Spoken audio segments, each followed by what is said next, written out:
And it's an issue, and now we really come also to the issue of the problems with religion. You know? I think I've been more than clear enough how important bhakti is, how powerful it is, how important it's been for me.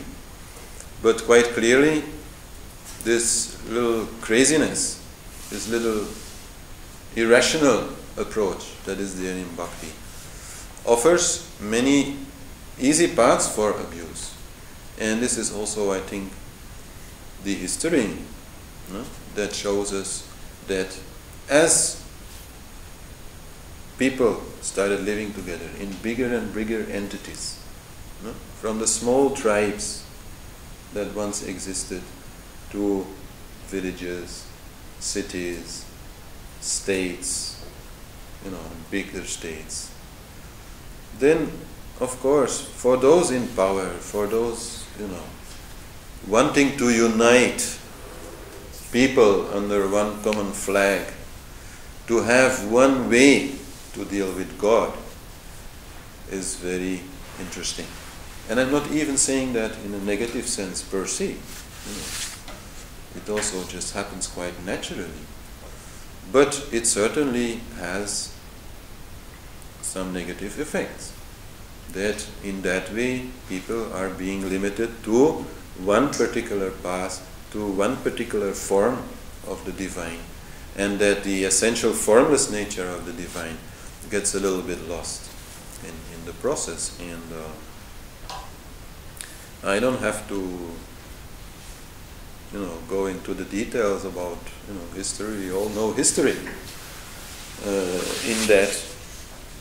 But this blind faith which then comes is dangerous.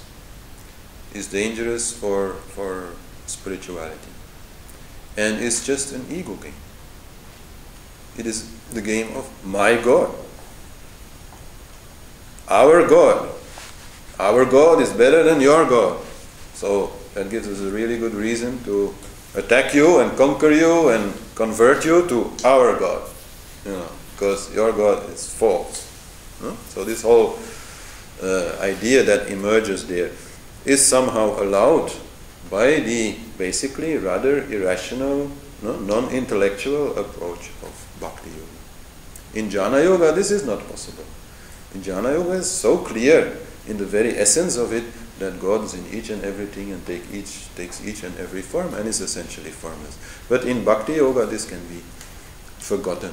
So what they say in India about this is that Bhakti without jnana is dangerous.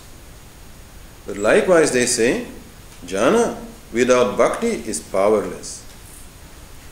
So you need bhakti, you need devotion, you need love, you need feeling to make your yoga really powerful, to make it really work, to really go beyond your own limited personality. You need bhakti. But you also need, the other side of your brain, you also need a clear understanding of the divine. Some intellectual understanding must be there, and so you need to have a merging of bhakti and jnana, especially if you want to bring it on the level of society.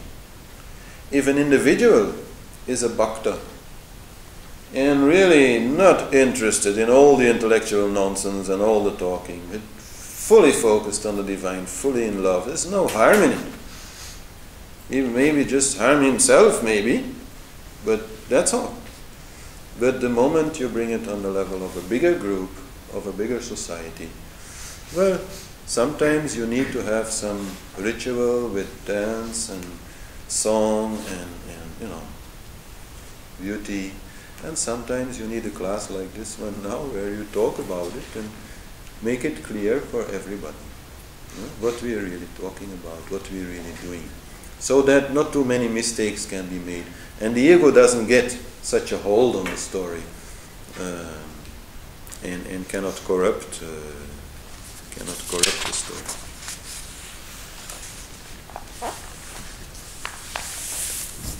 So As I said, we should not throw away the child with the bath water. This child, this Bhakti Yoga, impossible to do yoga without. Even jhanis, that's very interesting also. Well-known jhanis like Nisargadatta Maharaj or Ramana Maharishi, still every day they do puja, which is ritual in India. Every day they do rituals with deities and the god, and they chant and so on. They still do that every day.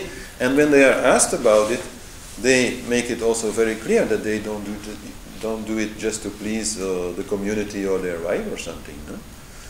They do it because, wow, Jews, feeling, knowing fully well that all these forms that they use to engage the mind in this practice are just representations, just forms, and that which is beyond everything. Can neither be understood nor painted nor sculptured or anything.